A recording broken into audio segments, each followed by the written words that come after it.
Good morning and welcome to the July 8th show of Get Secure. My name is Mike Blangiforti and I'm the Vice President of Marketing and Public Relations for Arrow Security. I'm pleased to have with me this morning the former Police Commissioner of the Suffolk County Police Department, Richard Dormer. Commissioner, good morning. Good morning, Mike. Good. What we like to talk about on this show is current events, and the great thing about talking about current events is the fact that there always seems to be something that has to do with security, because we talk about crime, we talk about what's going on in the world, not just locally but nationally. So this morning what I want to talk about is the importance of emergency management. And we discussed this a couple of weeks back when you were on, and here we had on last week, over the weekend, the plane crash of the Asiana Airlines flight that crashed in San Francisco. So your thoughts? I mean, what we are learning is that the pilots tried to abort the landing before the actual crash, because nobody really knew what was going on initially, but the NTSB does such a great job in analyzing things right away. Of course, we don't get the official report for a long time. But your thoughts on a plane crash? We had the I'm sorry to interrupt, but we had the TWA Flight 801 right here on Long Island, and the importance of emergency management. So if you could just speak to that. Well, the response of the emergency people at San Francisco Airport was outstanding. I mean, I looked at it from that angle. How did they respond?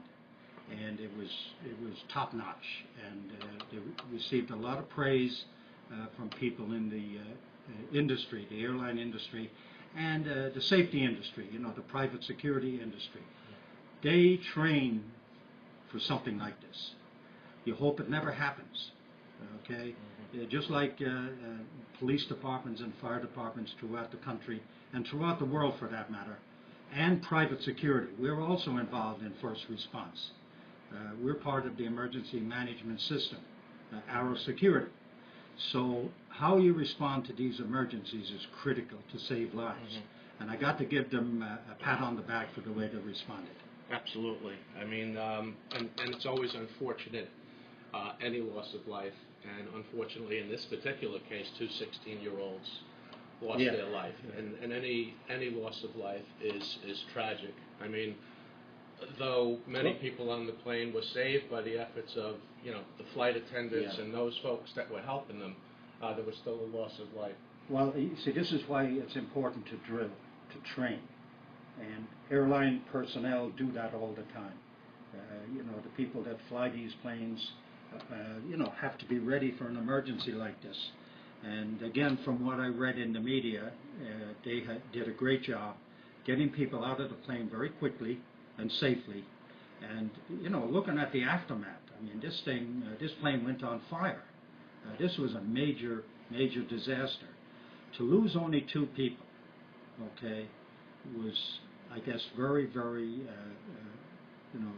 special. Well, it speaks to the emergency unfortunately, we lost two youngsters, but it could have been a lot worse. Absolutely. And, we talk about the four phases of emergency management, and I don't think that there's, outside of airports, local law enforcement, but airports are uniquely qualified in all of the emergency management and the four phases of, mitigation, preparedness, response, recovery.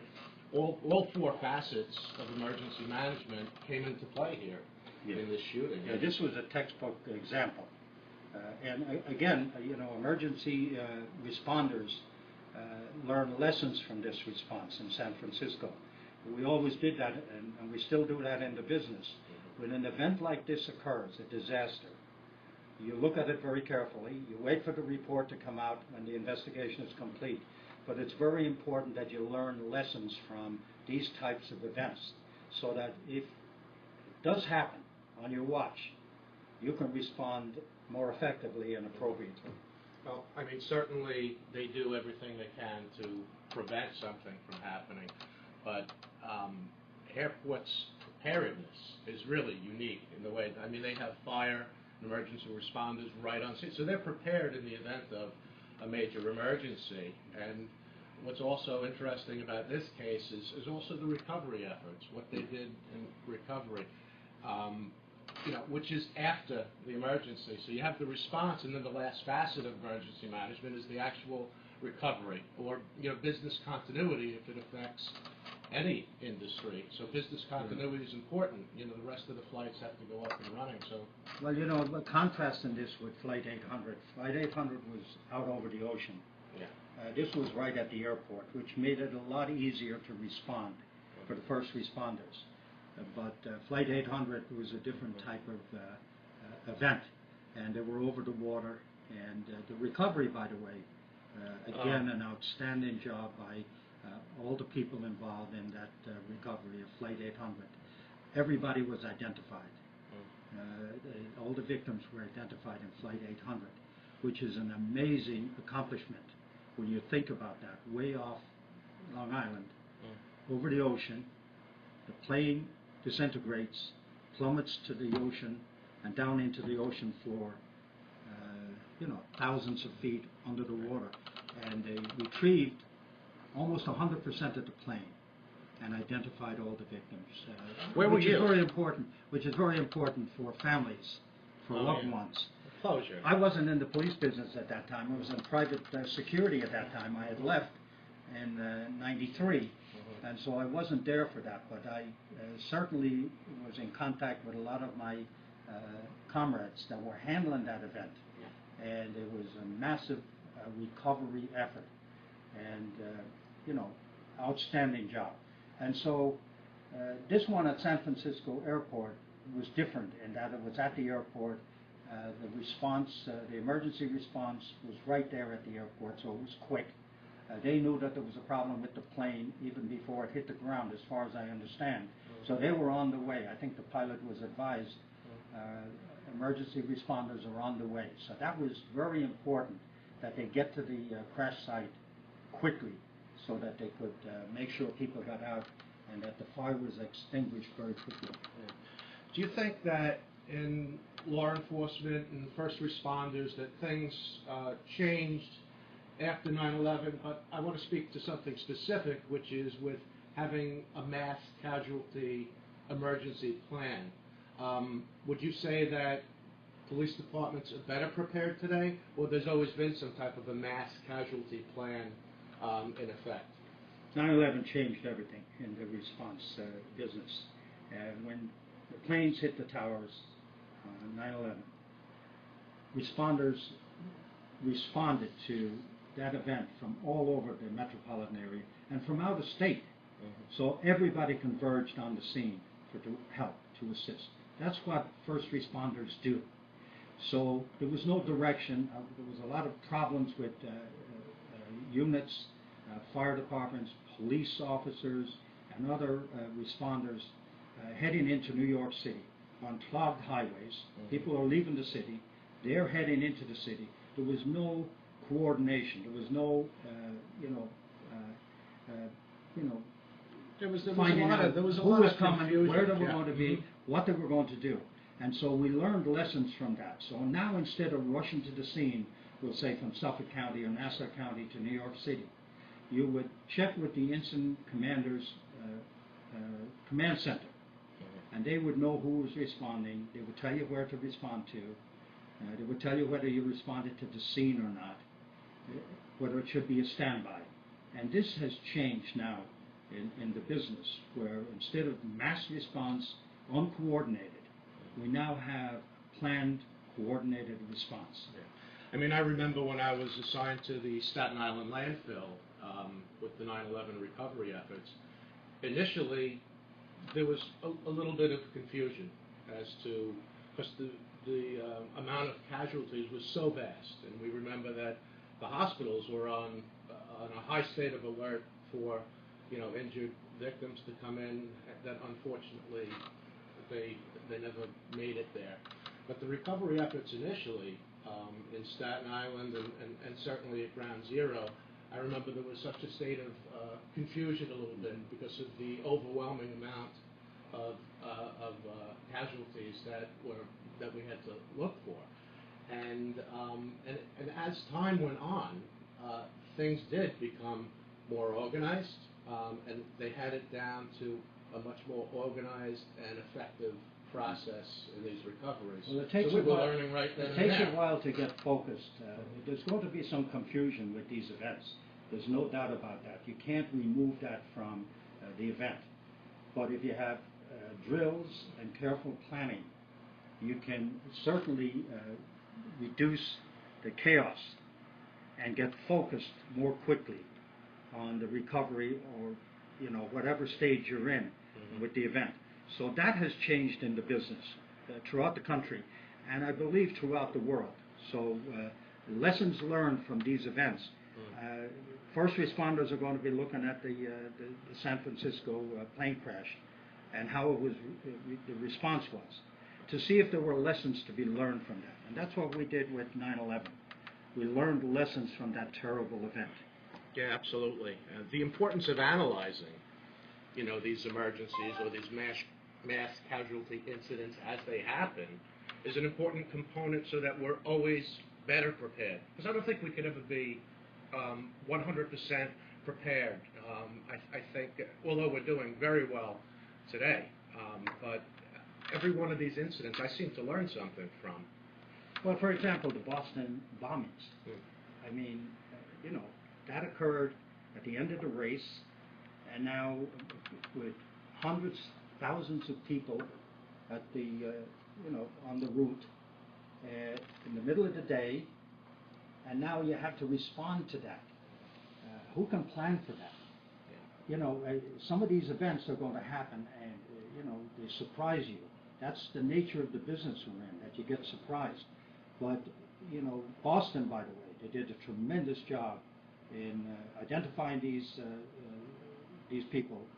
I mean, arguably the largest manhunt in the history that I could remember. And by the way, they were criticized. You always get criticized. They were criticized for expending so much manpower on capturing this, especially the one brother, the younger one.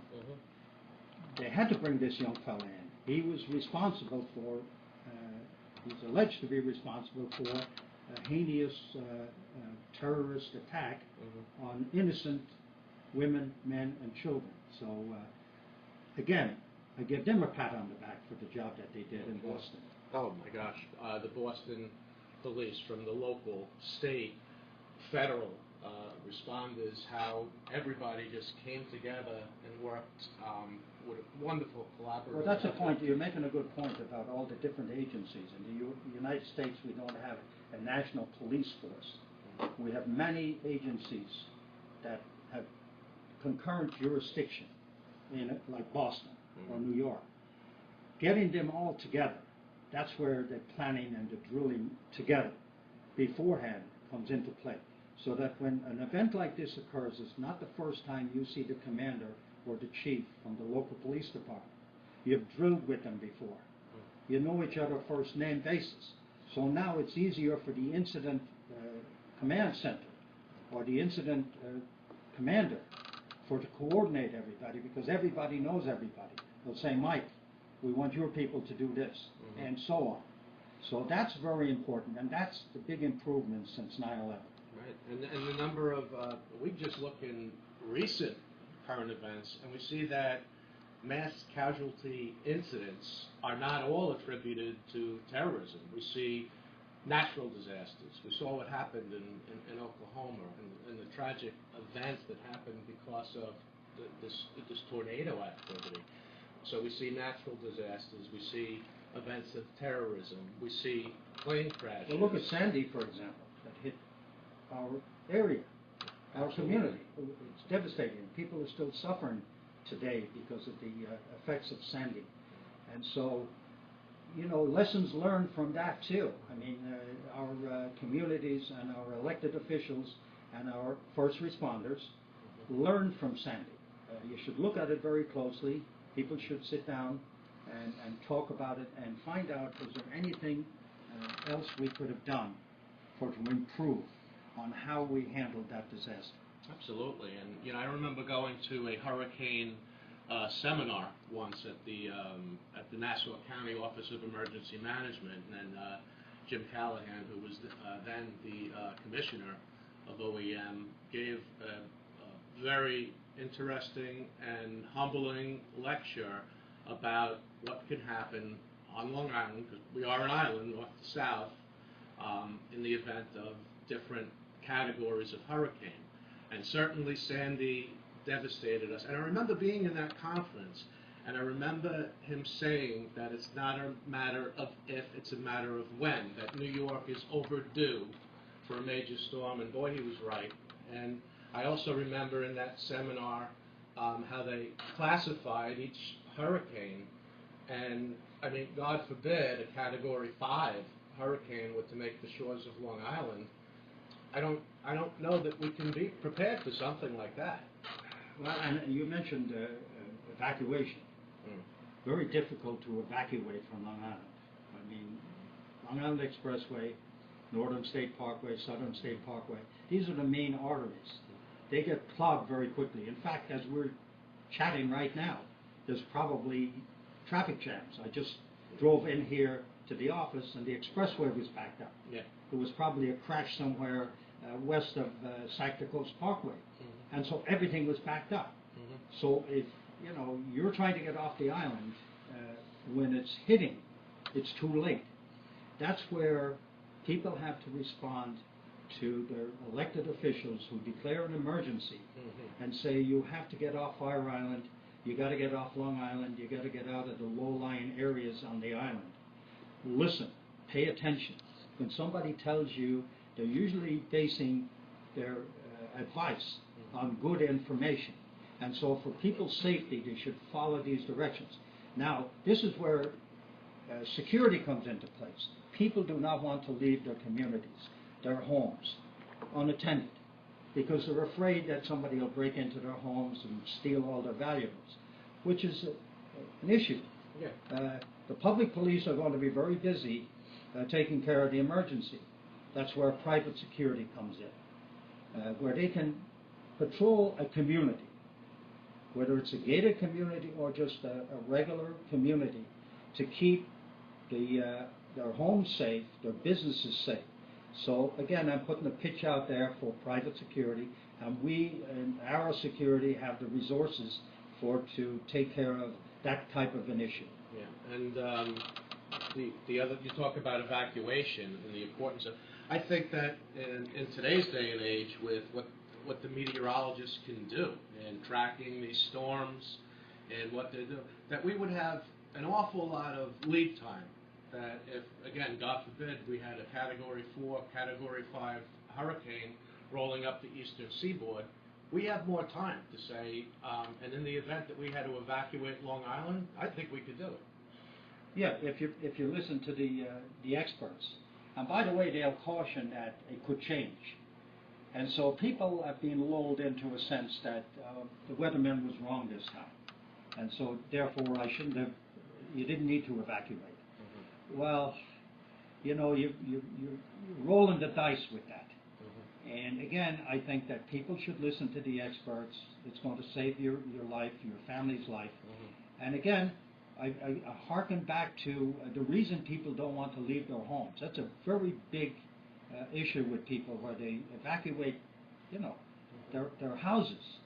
That's their most precious commodity. Yeah. They don't want to do it. Of course not. And being in the police business and telling people, I remember way back telling people to evacuate Fire Island. And with many people would decide to ride out the storm. And then, when the storm has passed, and you finally get to these people, they'll usually tell the police officer, I'm never going to do that again. Mm-hmm. They just were lucky that they survived. It can be very, very dangerous. Well, it's like you said about being lulled into this false sense of security to want to protect your assets, and it's important to get this message out to the folks that your life and your family's lives are much more important than anything that you own. And to be lulled into a false sense of security or to not believe the meteorologists, you're really doing yourself, your family, a disservice by trying to stay. And I just want to, I need to circle back to something, because since we were talking about plane crashes, which is another type of disaster, and I just need to circle back to the TW800. as you're aware, you know, they reopened this investigation again. There's so many books and conspiracy theorists, and you know what the theory was that many witnesses saw what they believed to be a missile coming up from the ground or the water and hitting the belly of that plane. From what I know, from people that were involved in the investigation, it was a fuel tank that exploded. Yeah, the center fuel tank ignited. Yes, that was the reason for the plane coming down.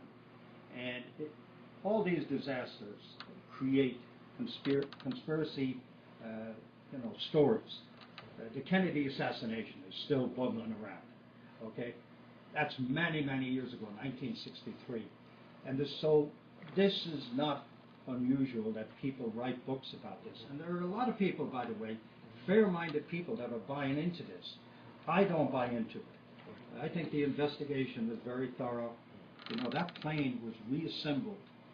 Almost 95% of the plane was recovered and reassembled. And you can tell, the experts can tell, whether the explosion came from inside or came from outside, just to give you a simplistic answer.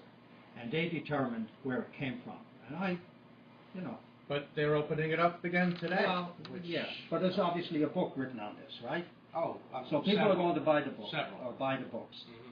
But I put my faith in the experts. Absolutely. I mean, I guess at the end of the day, you have to. I just find it intriguing that they're taking a case this happened in '97, I believe, right? But they're taking a case that's so many years old, and they're reopening the investigation. Resurrecting it again. But this happens, like I mentioned, with the Kennedy assassination, the conspiracy that there were more people behind this thing. Lee Harvey Oswald didn't act alone, this kind of thing. And I got to mention that I looked at that investigation. I was at the FBI Academy and was privy to that investigation. And they had determined, the FBI, that it was Lee Harvey Oswald acting on his own that assassinated the President of the United States. And again, the FBI, outstanding investigative agency in the world, again, I have faith in their investigation. And what I do believe is that a vigorous debate around the circumstances of how something happened I find it fascinating. Yeah, we could argue conspiracy theorists, whether they're right, whether they're wrong. And I understand that we have to put faith in the investigators. So are you buying into this thing a little bit, Mike? That's what I sense from our conversation. What I feel is I love to look at all of the facts. I like, and as a former detective squad commander, I have to put my faith in the experts. So am I buying into the conspiracy theory? I'm not certain because I wasn't there. I don't know what happened. What I do know is what people are saying that they saw.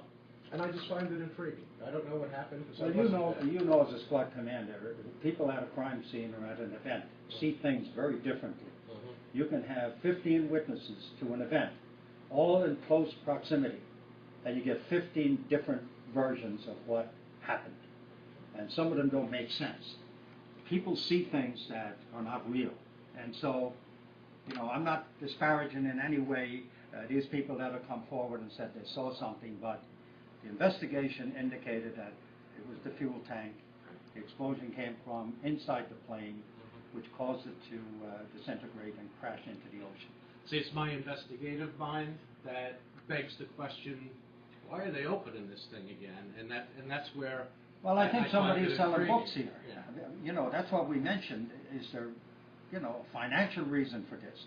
I don't know. I'm not accusing anybody of anything, but I again have great faith in the investigation that was conducted at that time by the feds, and I think everything was laid to rest. So. No, but an interesting discussion. It's very interesting. Yeah, it's going to continue. But I try to stay away from the people that see a conspiracy in everything. I'm not saying that there's not conspiracies, but you got to be selective in the ones that you think might have meat on them or meat on the bones. Sure. now I'm just going to, great discussion, first of all. I love talking about, some of these things and what people think and the debate over things, even still today. Now I want to just talk about another current event. And you were in the police business for decades, and I was in the police business for 20 years. Every 4th of July, something always happens. And no matter how much police get the word out, experts get the word out, and fireworks are legal in some states, most closely to here, Pennsylvania. I remember an incident when I was in Flushing where a child got hold of an M80 and it went off in his hand, blew his hand off. And I remember sitting with that child, sitting with that father who was, shocked. And that's a personal event that I remember. But every 4th of July, something happens. This Thursday evening, a police officer in New York City was shot by a sniper in Brooklyn, in the leg. New York's finest. I mean, under attack. And the fact that they're talking about that it was a sniper, right away, and I know how knowledgeable you are in this subject, I think of gangs, I think of gang violence, and and how dangerous it really is to be. Well, obviously, this was somebody who wanted to harm the officer. Took a shot at the police officer, responding to, I think it was one of the housing areas, and the officer didn't realize he was shot at first because his adrenaline was pumping, he was running, and then he realized he got hit in the leg. Very dangerous, by the way. The officer's doing fine, and thank God, yeah. Yes, and but back to the fireworks thing. 4th of July can be enjoyed without fireworks. They are dangerous. Pennsylvania is legal. You can buy them in Pennsylvania, bring them back into New York. They're illegal in New York. It's a violation of the penal law. People forget this. The police cannot control it. They expect people to obey the law voluntarily.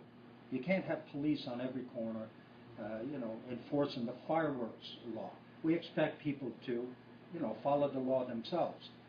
And the 4th of July is a nice time for families. We celebrate the country's independence, its birthday, which sometimes gets lost. That focus gets lost. But, people go to the beach, they have barbecues with family, and they don't need to get one of their children hurt, or somebody lose fingers, or an eye, or even worse, lose their lives. But, the police, there are always extra police out on the 4th of July, whether it's New York City, Long Island police, trying to keep people safe. Again, the boating public, out on the water. Long Island is surrounded by water. A lot of boats out there. So you expect people to obey the law. You can't expect the cops to enforce every item in the penal law or the boating law. You expect people to use their good judgment and not violate the law. Again, the sniper, the officers are always vulnerable to this type of thing. You never know, from the top of a building somebody drops a brick on you and it crashes on your head. So an officer is always vulnerable when they're on patrol, and they have to be alert to this type of thing. These events are going to happen. Thank goodness this officer's injury was minor, and he's going to be fine. Yeah, no, thank God. And the whole theme of this show, and by virtue of its title, Get Secure, is it's important for local law enforcement, our county government, to get the word out on how to be secure. 4th of July speaks to that, but I believe the media does a very good job. I believe police departments do a very good job, and I believe politicians do a good job in getting the word out. And I do believe that by getting the word out, by telling the people how to get secure, okay, that it does help to mitigate some of the events that might happen, because somebody's going to listen. We only see the tragic events. By getting the word out, some people are going to listen, and it might result in saving lives, and that's what this show is all about. But I want to thank you again. Okay, Mike, it's a pleasure being on. And no, this is a great discussion, great dialogue. I thank you again. Okay. And so, thanks to former Police Commissioner Rich Dormer, and thanks for watching this episode of Get Secure. I'm Mike Blangiforti, and remember,